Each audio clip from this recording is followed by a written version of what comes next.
Against the God के एक और नए नोवेल एक्सप्लेनेशन में आप सभी का स्वागत है। पिछले एपिसोड के लास्ट सीन में देखा था कि युन चे ने पीछे मुड़कर देखा और समझ गया कि अगर ऐसे ही चलता रहा तो वो पक्का पकड़ा जाएगा, उसे रिस्क लेना ही पड़ेगा। युन चे ने अपनी हथेली में गोल्डन क्रो फ्लेम्स जमा की और अचानक पीछे फेंक दी। बर्निंग सन रप्चर, एक जोरदार धमाका हुआ और उस सफेद बर्फीली दुनिया में गोल्डन फ्लेम फैल गई। इस धमाके से मू यीझोउ का फोकस हिल गया और युन चे का ऑरा लॉक टूट गया। इसी मौके का फायदा उठाकर युन चे ने अपना एक डिकॉय ऑरा दूसरी तरफ फेंका और खुद हिडन फ्लोइंग लाइटनिंग का यूज करके एक मोटे पेड़ के पीछे छुप गया। उसने अपनी सांसें पूरी तरह रोक ली। आग की वजह से वहां मौजूद कई प्रोफाउंड बीस्ट्स चिल्लाने लगे। मू यीझोउ आंधी की तरह वहां से गुजरा और युन चे के डिकॉय ऑरा का पीछा करने लगा। युन चे ने चैन की सांस ली, बच गया, लेकिन तभी उसकी किस्मत ने फिर पलटी मारी। ऊपर से दो सफेद सांप जो उंगली जितने पतले थे सीधे उसके कंधे पर आ गिरे और अपने जहरीले दांत गड़ा दिए। अब आगे साथ ही साथ वो जाइंट ईगल जो आग देखकर अट्रैक्ट हुआ था वो भी युन चे की तरफ झपटा। धत तेरी की। युन चे ने अपनी प्रोफाउंड एनर्जी रिलीज की और सांपों के चिथड़े उड़ा दिए। फिर उसने हेवन स्मिटिंग स्वॉर्ड उठाई और फीनिक्स स्काई वुल्फ स्लैश उस ईगल पर दे मारा। बैम! ईगल दूर जा गिरा और युन चे भी धक्के से पीछे उड़ गया। लेकिन दिक्कत यह थी कि इस हंगामे ने युन चे की लोकेशन फिर से एक्सपोज कर दी। मिस्ट के अंदर से मू यीझोउ की दहाड़ सुनाई दी। मेरे साथ खेल खेलता है। वो समझ गया था कि युन चे ने उसे बेवकूफ बनाया है। अब मू यीझोउ वापस उसकी तरफ आ रहा था। ऊपर ईगल भी गुस्से में था और आसपास से कई और खतरनाक औरस भी उसी तरफ आ रहे थे।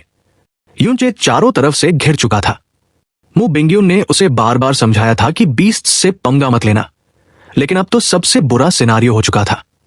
युन चे की आंखों में अब डर नहीं बल्कि एक पागलपन आ गया। उसने सोचा अगर पार्टी होनी ही है तो फिर ग्रैंड पार्टी होगी। उसने अपनी औरस को छुपाना बंद कर दिया और अपनी पूरी ताकत रिलीज कर दी। हवाएं चलने लगी और गर्मी बढ़ने लगी। युन चे ने अपने हाथ फैलाए और उसके शरीर से गोल्डन क्रो फ्लेम्स का एक विशाल पिलर निकला। उसके बाल और आंखें एकदम स्कारलेट गोल्ड कलर की हो गई। उसने चिल्लाकर कहा, येलो स्प्रिंग्स एशेस।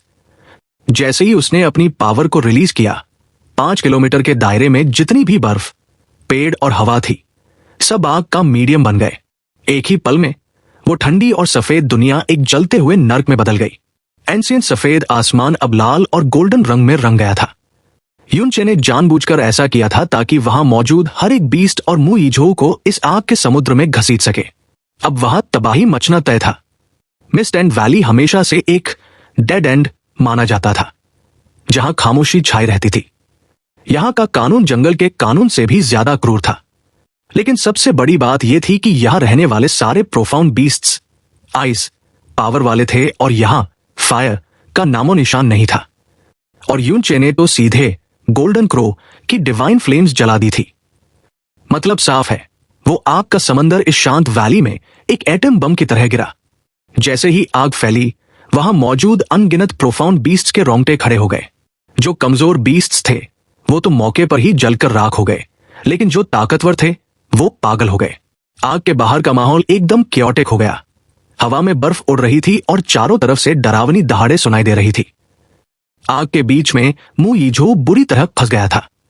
वो चिल्लाया, युन चे, क्या तू पागल हो गया है? युन चे ने पागलों की तरह हंसते हुए जवाब दिया है, अब देखते हैं कि पहले कौन मरता है। और इतना बोलकर युन चे एक रैंडम डायरेक्शन में पूरी ताकत से भाग निकला। दिक्कत यह थी कि युन चे के पास मू यीझोउ को पीछे छोड़ने की स्पीड नहीं थी, इसलिए उसका प्लान यह था कि बीस्ट्स को भड़काकर मू यीझोउ को बिजी रखा जाए। भले ही उसकी स्पीड कम थी, लेकिन उसके पास extreme mirage lightning, star gods broken shadow और मून स्प्लिटिंग कैस्केड जैसी मूवमेंट स्किल्स थी। चारों तरफ से बीस्ट्स के ऑरा किसी तूफान की तरह उसकी तरफ आ रहे थे, सामने से, पीछे से और आसमान से भी। युन चे ने गहरी सांस ली और अपनी मुट्ठियां भींच ली। उसने अपना माइंड क्लियर किया और स्टार गॉड्स ब्रोकन शैडो का इस्तेमाल किया। युन चे की स्पीड कम होने के बजाय और बढ़ गई। उसने अपने पीछे हजारों आफ्टर इमेजेस छोड़ दिए। जैसे ही बीस्ट्स उन पर झपटते, वो आफ्टर इमेजेस गायब हो जाते और युन चे आग के समंदर में कहीं और निकल जाता। उसने करीब 5 किलोमीटर का सफर तय किया और न जाने कितनी बार अपनी मूवमेंट स्किल्स यूज की। जैसे ही वो आग के घेरे से बाहर निकला, उसके सामने प्रोफाउंड बीस्ट्स का एक समंदर खड़ा था जो पागलों की तरह उसकी तरफ दौड़ रहा था। युनचे ने बिना रुके एक लंबी छलांग लगाई और सीधे 3000 मीटर ऊपर हवा में पहुंच गया। लेकिन आसमान में भी शांति नहीं थी। कई सारे फियर्स ब्लिजर्ड हॉक्स उसकी तरफ डेडली इंटेंट के साथ झपटे। तभी युनचे की आंखें काली हो गई और उसके पीछे एक नीला ड्रैगन शैडो दिखाई दिया। यह था ड्रैगन सोल डोमेन। एक ड्रैगन गॉड का डर किसी भी ह्यूमन बीइंग से कहीं ज्यादा होता है। जैसे ही ड्रैगन रोर गूंजी, नीचे जमीन पर मौजूद बीस्ट्स डर के मारे भागने लगे और हवा में उड़ रहे वो 6 फियर्स ब्लिजर्ड हॉक्स बीच हवा में ही पैरालाइज हो गए और सीधे नीचे गिर पड़े। युनचे ने एक सेकंड भी बर्बाद नहीं किया और सीधे डेंस आइस मिस्ट में गायब हो गया। सीन चेंज होता है और हम आइस फीनिक्स सेक्रेड हॉल में चलते हैं। वहां मू शुआनियन तालाब के किनारे खड़ी थी और उस स्नो लोटस को देख रही थी जिसकी पंखुड़ियां झड़ चुकी थी। मू बिंग्यून दबे पाव वहां आई और धीरे से पूछा, क्या आप अब बेहतर फील कर रही हैं? मू शुआनियन चुप रही, लेकिन मू बिंग्यून ने फिर पूछा, क्या आप उसे वहां से वापस लाना चाहती हैं? उसने समझाया कि युनचे का लेवल अभी बहुत कम है और वो वहां 3 दिन तक जिंदा नहीं रह पाएगा। अगर हमने उसे अभी नहीं बचाया तो शायद बाद में पछताने का मौका भी न मिले। मू शुआनियन की आवाज एकदम ठंडी थी। तुम उसे बहुत सिर पर चढ़ा रही हो। वो इतनी आसानी से नहीं मरेगा, और अगर मर भी गया तो क्या? ये उसकी सजा है। लेकिन मू बिंग्यून जानती थी कि उसकी बहन ऊपर से सख्त है पर अंदर से केयर करती है। मू शुआनियन ने जाते जाते कहा, मैं कुछ दिनों के लिए सेक्लूजन में जा रही हूं। तुम यही रहोगी और मिस्ट एंड वैली के पास भी नहीं जाओगी, समझी?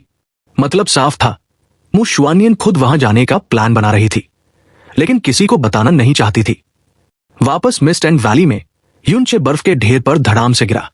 वो बुरी तरह हांफ रहा था, लेकिन उसने जबरदस्ती अपना मुंह बंद रखा ताकि आवाज बाहर न जाए।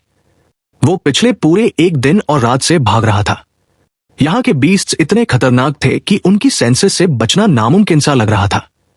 उसकी हिडन फ्लोइंग लाइटनिंग उसकी ऑरा को तो छुपा रही थी, लेकिन उसकी बॉडी को नहीं। काफी देर बाद युनचे मुश्किल से खड़ा हुआ। उसकी हालत खराब थी। उसने सोचा, ऐसे तो काम नहीं चलेगा। अगर ऐसा ही चलता रहा तो मैं तीसरे दिन तक जिंदा नहीं बचूंगा। मेरी एनर्जी पूरी तरह ड्रेन हो जाएगी। वो great way of the Buddha use करके रिकवर करने की कोशिश कर ही रहा था कि अचानक उसके माथे के बीच में एक अजीब सी हलचल हुई। युनचे बिना सोचे समझे जमीन पर लेट गया।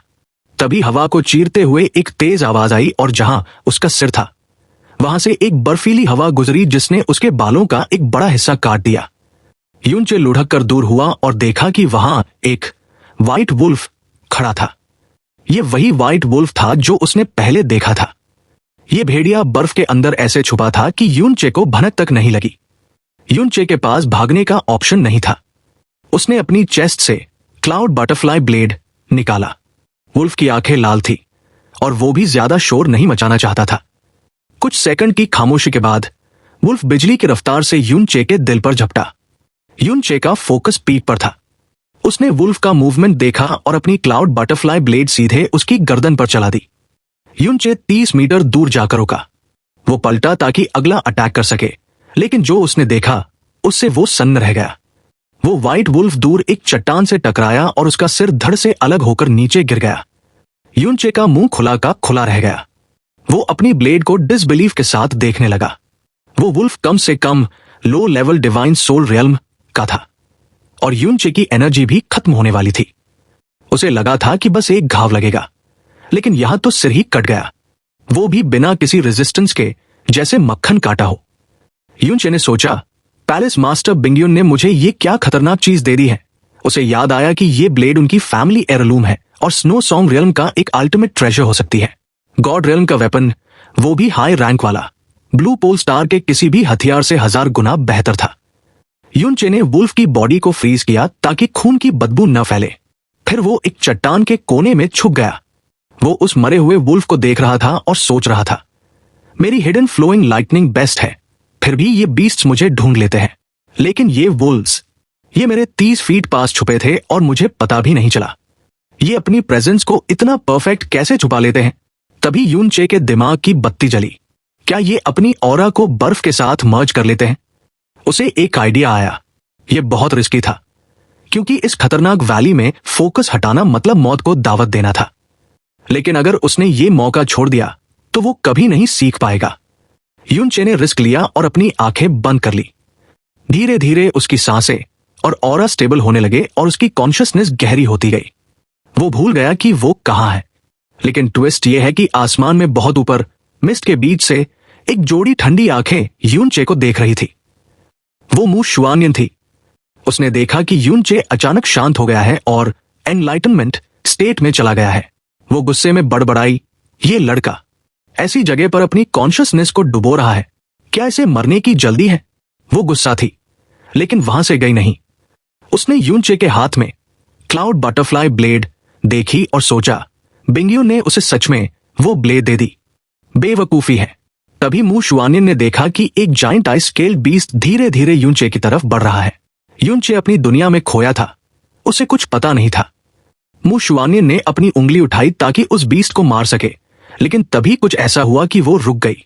युनचे की बॉडी धुंधली होने लगी और देखते ही देखते वो एक शैडो की तरह गायब हो गया, पूरी तरह इनविजिबल। मू शुआनियन के चेहरे पर शौक आ गया। उसकी स्पिरिचुअल सेंस बता रही थी कि युनचे वहीं है, लेकिन आंखों से वो गायब हो चुका था। वो जाइंट बीस्ट वहां आया और युनचे से बस 30 मीटर दूर से गुजर गया। उसने एक बार भी युनचे की तरफ नहीं देखा, जैसे वहां कोई हो ही नहीं। वो बीस्ट मिस्ट में गायब हो गया। हजारों सालों में पहली बार मू शुआनियन इतनी हैरान हुई थी। उसके मुंह से बस एक शब्द निकला, concealment. Moon splitting cascade movement technique का वो लेवल जिसे कंसीलमेंट कहते हैं, वो सिर्फ किताबों में लिखा था। आज तक किसी ने उसे असलियत में देखा नहीं था। यहां तक कि मू शुआनियन, जो इस सेक्ट की किंग है और इतनी पावरफुल है, वो भी आज तक कंसीलमेंट रेल्म तक नहीं पहुंच पाई थी। ये टेक्निक असल में एंशिएंट आइस फिनिक्स ने छोड़ी थी और इसे समझना ice Phoenix God investiture Canon से भी ज्यादा मुश्किल था। मू शुआनियन को तो लगता था कि एक मॉर्टल बॉडी के साथ इस लेवल तक पहुंचना इम्पॉसिबल है, लेकिन अभी, बिल्कुल अभी, उसने अपनी आंखों के सामने युनचे को हवा में गायब होते देखा।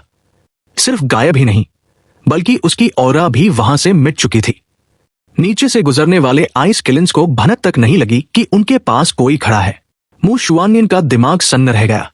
उसने युनचे को मून स्प्लिटिंग कैस्केड सिखाया कब था? सिर्फ 3 महीने पहले। उसकी आंखों में शौक साफ दिख रहा था। वो खुद से बड़बड़ाई, सिर्फ 3 महीने में कंसीलमेंट रियल्म, ये कैसे हो सकता है?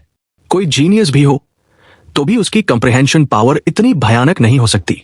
आसमान में सन्नाटा छा गया। काफी देर बाद एक आइस स्टोन के कोने में हवा हिलने लगी। धीरे धीरे वहां एक धुंधला सा फिगर बना और फिर युनचे पूरी तरह दिखाई देने लगा। वो अपनी बॉडी को देख रहा था और उसे खुद विश्वास नहीं हो रहा था। उसके चेहरे पर एक अलग ही एक्साइटमेंट थी। तो मास्टर इसी अल्टीमेट रियल्म की बात कर रही थी। ये सच में किसी को भी पूरी तरह गायब कर सकता है। युनचे रुका नहीं। उसने फिर से फोकस किया। आइस फीनिक्स पावर उसकी बॉडी में घूमने लगी और वो आसपास के एलिमेंट्स के साथ मर्ज होने लगा। 4 सांसों के अंदर वो फिर से पूरी तरह गायब हो गया। इस बार उसकी स्पीड पहले से भी ज्यादा तेज थी। उसने हाथ उठाया और कंसीलमेंट स्टेट हटा दी। वो मुट्ठी भींचकर बोला, अभी तो मैं सिर्फ दरवाजे पर हूं। अगर मैंने प्रैक्टिस की तो मैं 1 या 2 सांसों में गायब हो जाऊंगा। शायद इनविजिबल होकर चल भी सकूं। ऊपर आसमान में छिपी मू शुआनियन उसकी हर बात सुन रही थी और उसका शौक कम होने का नाम नहीं ले रहा था। युनचे अब इतना एक्साइटेड था कि वो मिस्ट एंड वैली के खतरों को भी भूल गया। वो बार बार गायब होता और फिर प्रकट होता। कंसीलमेंट का फंडा सिंपल था, अपनी ऑरा को माहौल में मिला देना। इसमें प्रोफाउंड स्ट्रेंथ कम लगती थी, लेकिन मेंटल स्ट्रेंथ बहुत ज्यादा खर्च होती थी। दिक्कत यह थी कि अगर वो इनविजिबल होकर जरा सी भी पावर यूज करेगा या किसी और की पावर से टकराएगा तो ये स्टेट टूट जाएगी। लेकिन फिर भी पूरी तरह इनविजिबल हो जाना एक ऐसी हेवन डिफाइंग स्किल थी जो पूरे गॉड रियल्म को हिला सकती थी। और सिर्फ शरीर ही नहीं, ऑरा भी काफी हद तक छुप जाती थी। तभी युनचे के दिमाग में एक आइडिया आया। कंसीलमेंट स्टेट में वो पावर बाहर नहीं निकाल सकता, लेकिन अपनी बॉडी के अंदर हिडन फ्लोइंग लाइटनिंग तो यूज कर सकता है ना। हिडन फ्लोइंग लाइटनिंग उसकी ऑरा और ब्रेथ को छुपाती है, तो अगर वो कंसीलमेंट के साथ इसे कंबाइन कर दे तो। उसने तुरंत ये ट्राई किया। जैसे ही उसने कंसीलमेंट के साथ हिडन फ्लोइंग लाइटनिंग एक्टिवेट की, ऊपर बैठी मू शुआनियन की आंखें फैल गई। क्यों? क्योंकि उसकी स्पिरिट सेंस से युनचे पूरी तरह गायब हो चुका था। उसे पता ही नहीं चल रहा था कि वो कहां है। जब उसने बहुत ज्यादा फोकस किया तब जाकर उसे हल्का सा एहसास हुआ कि यून चे वहां मौजूद है। उसकी ऑरा अब नॉर्मल कंसीलमेंट से कई गुना ज्यादा हल्की हो चुकी थी। मू शुआनियन का चेहरा, जो हमेशा बर्फ जैसा ठंडा रहता था, अब हैरान था। एक डिवाइन ओरिजिन रियल्म का लड़का डिवाइन मास्टर रियल्म की स्पिरिट सेंस से छुप रहा था। यह इम्पॉसिबल था। कुछ सेकंड्स बाद यून चे वापस दिखाई दिया। उसके चेहरे पर एक सैटिस्फाइड स्माइल थी। उसे फील हो गया था कि जब उसने दोनों टेक्निक्स को मिलाया तो वो दुनिया से पूरी तरह मिट गया था। बहुत बढ़िया, वो खुशी से चिल्लाया। अब उसके पास एक ऐसा प्रोटेक्टिव चार्म था जो उसे यहां जिंदा रख सकता था। अब तक उसे लग रहा था कि यहां 3 दिन बिताना नामुमकिन है, लेकिन अब यह बच्चों का खेल लग रहा था। मू शुआनियन ने 10,000 साल की कल्टीवेशन के बाद भी जो नहीं सीखा, वो यून चे ने पल भर में सीख लिया। और इसका कारण था उसकी इविल गॉड प्रोफाउंड वेन्स और great way of the Buddha. ये दोनों चीजें उसे एलिमेंट्स और नेचर के लॉज को तोड़ने की पावर देती थी। जो चीजें बाकी कल्टीवेटर्स के लिए पहाड़ तोड़ने जैसी थी, वो यून चे के लिए बाएं हाथ का खेल थी। वो वहीं खड़ा होकर प्रैक्टिस करता रहा। दूसरों को इसमें सालों लगते, लेकिन यून चे ने 10-12 बार ट्राई किया और उसका टाइम आधा हो गया। अब वो सिर्फ 2 सांसों में सॉलिड से इल्यूजरी बनकर गायब हो जाता था। इस दौरान कई प्रोफाउंड बीस्ट्स वहां से गुजरे, लेकिन किसी को पता भी नहीं चला कि वहां कोई खड़ा है। मू शुआनियन ने ऊपर से एक गहरी सांस ली और वहां से चली गई। शायद उसे समझ आ गया था कि ये लड़का नॉर्मल लॉजिक से परे है। अगला पूरा दिन यून चे के लिए बहुत आसान रहा। हिडन फ्लोइंग लाइटनिंग और कंसीलमेंट के कॉम्बिनेशन ने उसे स्पेशल क्रैक जैसा बना दिया था। वो जहां छुपा था वहां बीस्ट्स भी कम आते थे। पहले दिन जहां उसकी जान पर बनी थी, दूसरा दिन किसी पिकनिक जैसा लग रहा था। इस एक दिन में उसकी मास्टरी इतनी बढ़ गई कि अब उसे गायब रहने के लिए पूरा फोकस नहीं करना पड़ता था। वो अपने दिमाग का 30% हिस्सा इधर उधर की बातों में लगा सकता था और बाकी 70% स्टेट मेंटेन करने में। दुनिया सच में अजीब है, उसने सोचा। शायद स्टार कंसीलिंग ग्रास भी इसी प्रिंसिपल पर काम करती है। तभी हवा में उसे एक आवाज सुनाई दी। यून चे, जो चिल कर रहा था, एकदम अलर्ट हो गया। उसने अपनी आंखें खोली। इस जगह पर कोई भी जगह सेफ नहीं है।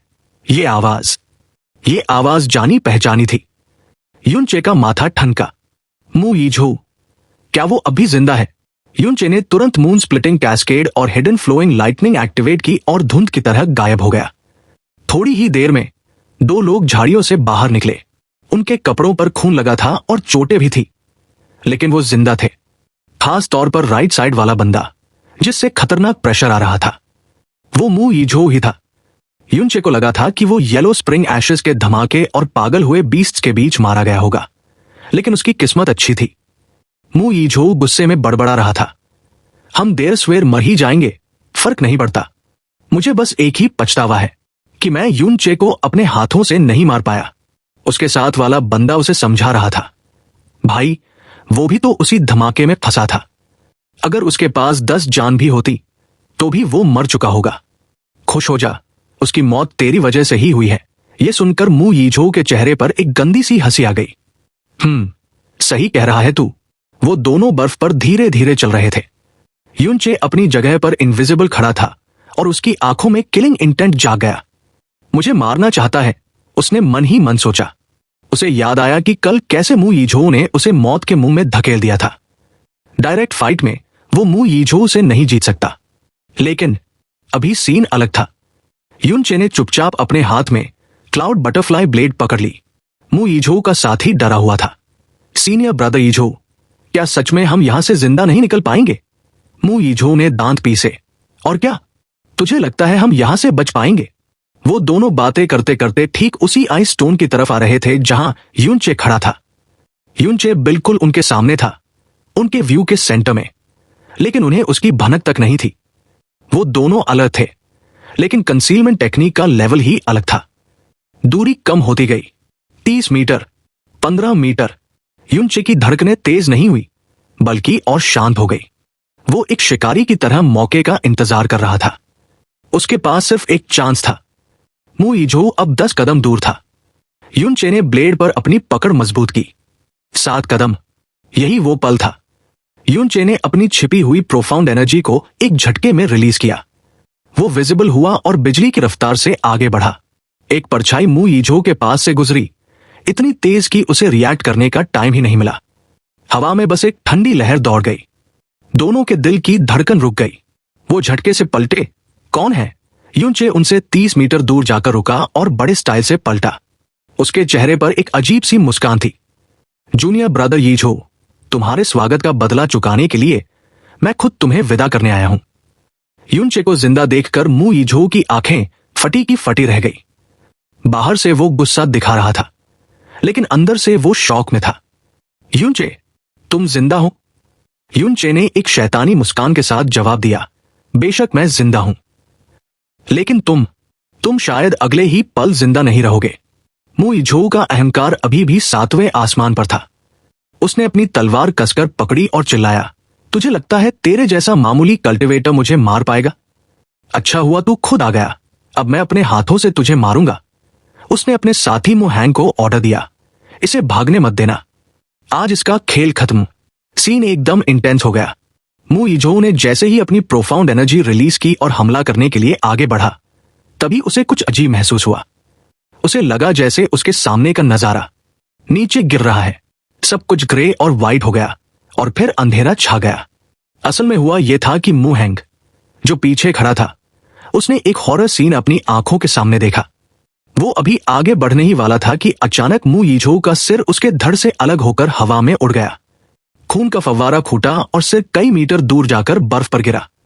मु यीझो के चेहरे पर कोई डर नहीं था, क्योंकि उसे डरने का मौका ही नहीं मिला। उसकी आंखों में बस वो आखिरी शौक जमा हुआ था। उसे पता ही नहीं चला कि वो कब मर गया। मु हैंग की चीख निकल गई। वो डर के मारे पीछे हटा और लगभग गिरते गिरते बचा। ये सब कैसे हुआ? युनचे ने अपनी कंसीलमेंट और ऑरा हाइडिंग टेक्निक का यूज किया था। उसने अपनी बुद्धा हार्ट डिवाइन वेन्स की एनर्जी को एक ही पल में ब्लास्ट किया, एक इम्पॉसिबल स्पीड हासिल की और क्लाउड बटरफ्लाई ब्लेड से मु यीझो की गर्दन उड़ा दी। एक डिवाइन ओरिजिन रियल्म का बंदा, जो मु यीझो से लगभग 2 रियल्म्स कमजोर था, उसने एक पल में उसे खत्म कर दिया। ये असैसिनेशन इतना परफेक्ट और साइलेंट था कि मरने वाले को मरने का एहसास तक नहीं हुआ। मु हैंग की नजर युनचे के हाथ में चमकती हुई नीली तलवार पर गई। उसका गला सूख गया। वो क्लाउड बटरफ्लाई ब्लेड है। युनचे थोड़ा हैरान हुआ। ओह, तुम इसे जानते हो? उसे उम्मीद नहीं थी कि एक नॉर्मल डिसाइपल भी इस लेजेंडरी वेपन को पहचान लेगा। युनचे ने मु यीझो की हेडलेस बॉडी की तरफ देखा, जो अब जमीन पर गिर चुकी थी और वहां खून की नदी बह रही थी। युनचे ने ठंडे दिमाग से मु हैंग से पूछा, तो भाई, तुम यहां से जाना चाहते हो या अपने सीनियर ब्रदर के साथ यही दफन होना चाहते हो? युनचे को इस बंदे से कोई पर्सनल दुश्मनी नहीं थी। मिस्ट एंड वैली जैसी खतरनाक जगह पर वो फालतू की एनर्जी वेस्ट नहीं करना चाहता था, लेकिन मु हैंग का डर अब गुस्से में बदल रहा था। उसे लगा कि युनचे ने सिर्फ स्नीक अटैक और उस पावरफुल वेपन की वजह से जीत हासिल की है। उसने पलटवार किया, तूने सिर्फ धोखे से मु यीझो को मारा है।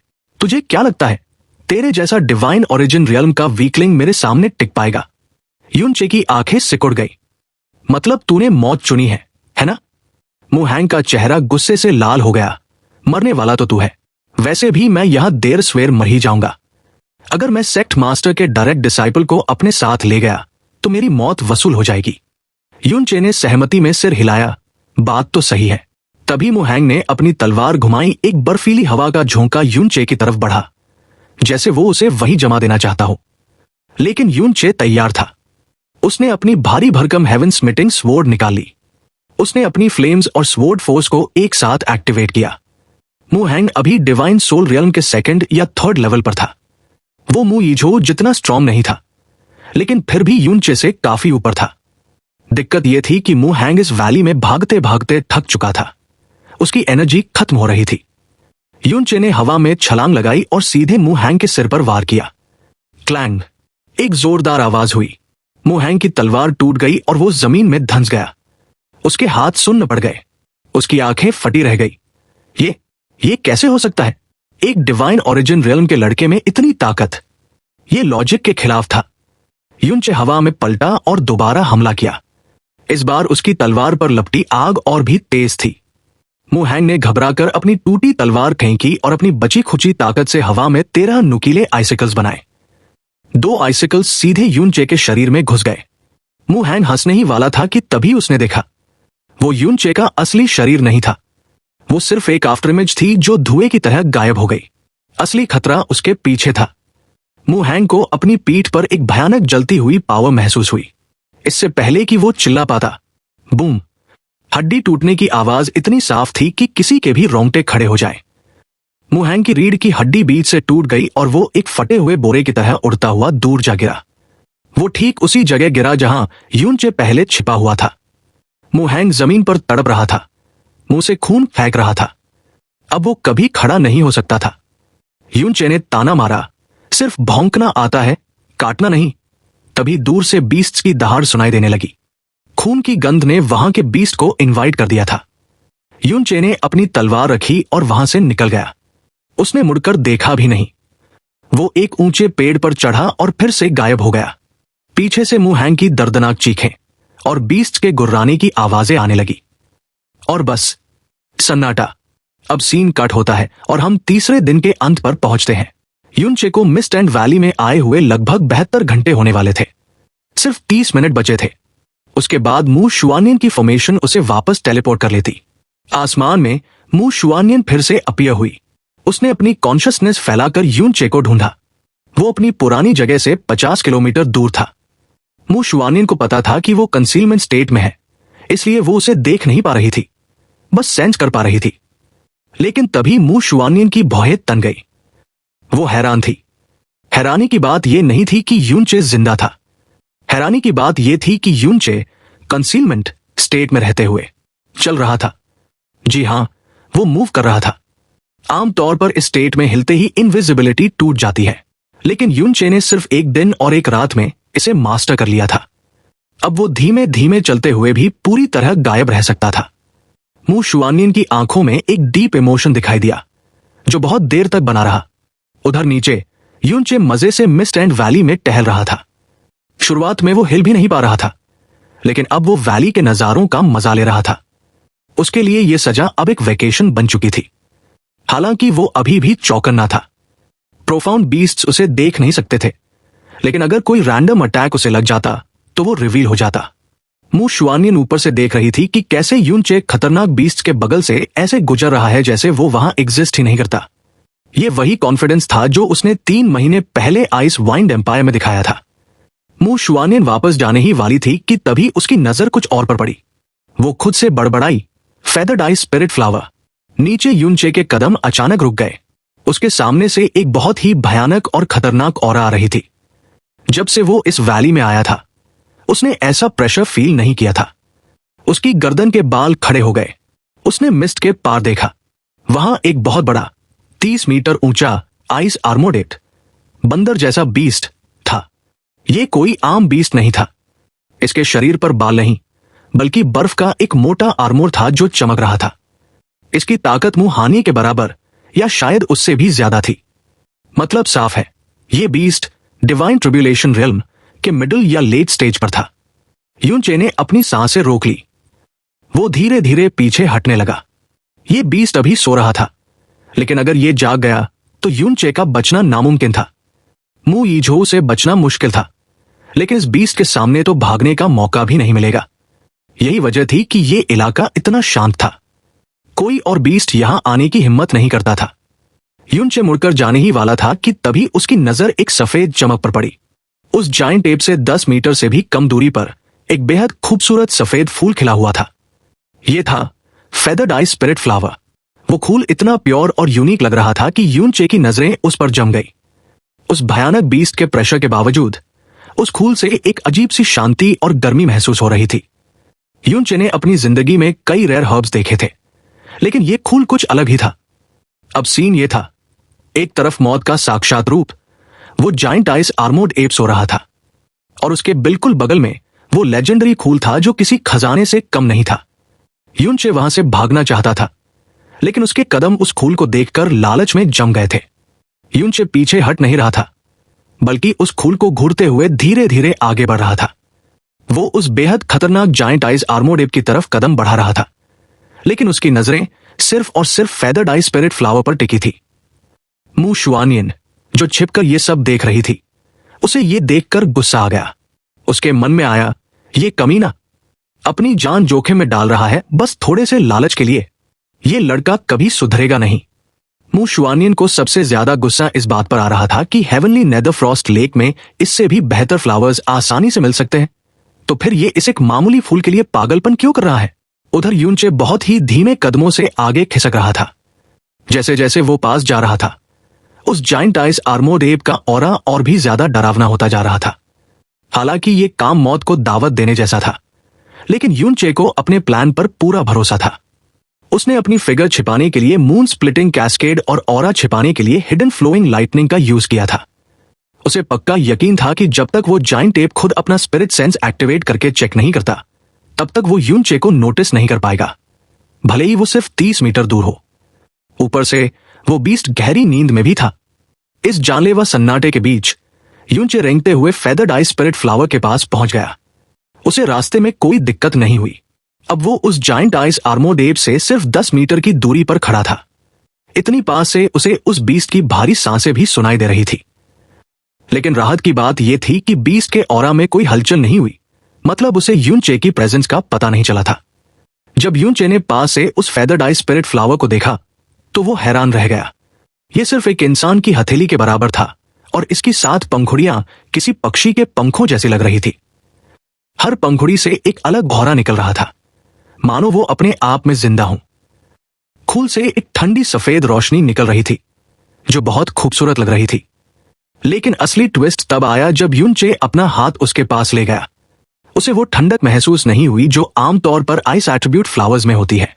इसके बजाय उसे एक अजीब सी गर्मी और सुकून महसूस हुआ। उसने धीरे से कहा, चलो ठीक है, और बहुत ही सावधानी से उसे छूकर स्काई पॉइजन पर्ल की मदद से तोड़ लिया। आसमान में छिपी मू शुआनियन ये सब देख रही थी और उसका माथा ठनक गया। उसने सोचा, रुक, तुझे सबक सिखाती हूं। अगर कोई मजबूरी में जान जोखिम में डाले तो समझ आता है, लेकिन सिर्फ लालच के लिए एक डिवाइन ट्रिब्यूलेशन रियल्म के प्रोफाउंड बीस्ट के पास जाना बेवकूफी थी।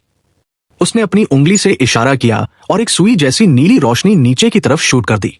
चैनल को सब्सक्राइब, वीडियो को लाइक और हाइप कर दो। साथ ही ऐसे ही रेगुलर वीडियोस के लिए आप मेंबरशिप ले सकते हैं। फर्क नहीं पड़ता आप कौन सी मेंबरशिप ले रहे हैं, कम लेवल वाली भी अगर आप मेंबरशिप लेते हैं तो इससे मेरी बहुत हेल्प हो जाएगी। इससे मुझे मोटिवेशन मिलेगा। साथ ही फ्यूचर में ऐसे ही और कमाल के वीडियोस आते रहेंगे। हमें सपोर्ट करने के लिए आप सभी को दिल से शुक्रिया।